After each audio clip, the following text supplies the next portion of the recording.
Pwede, simple na, diretso na sila general ha. Hindi natin patagalan to.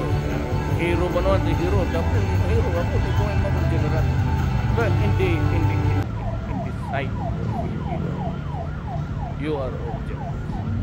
Kaya ako, pag magsaludo ako sa inyo, sinasabi ko, magsasaludo ako. So mauna kang bumaba sa mga. Yan ang respeto ko sa inyo. Yes, sir. Sumasaludo ako sa inyo.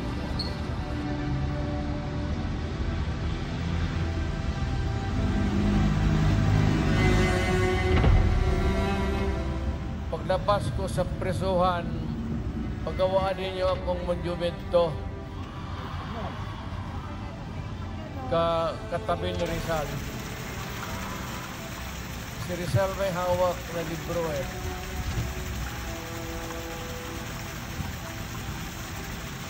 Akin. Gusto niya akong patayin? Patayin niyo. Huwag na yung sundalo. Mamamatay. Ako na lang.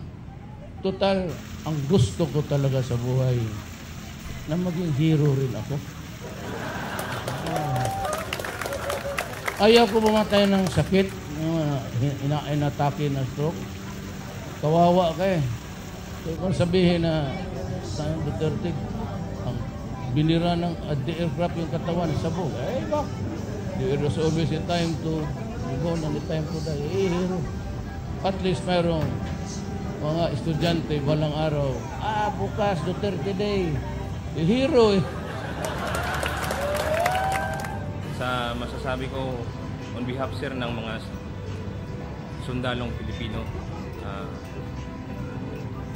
kami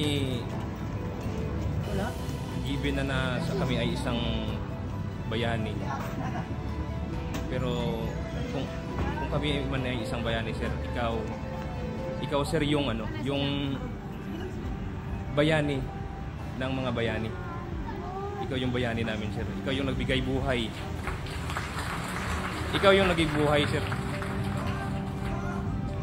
Ikaw yung nag-lift up ng moral namin sir, mga sundalo. Kasi kung hindi dahil sa iyo sir, ikaw lang yung sir yung presidente na nag-ikot lahat ng mga kampo sir, lahat ng mga kahit batalyon sir pinuntahan mo. Kaya napakasinsiro ng yan talaga yung leader talaga na sincero sa kanyang ginagawa. At sinasabi ko naman sa mga pulis, military na trabaho ko yun at ako ang managot.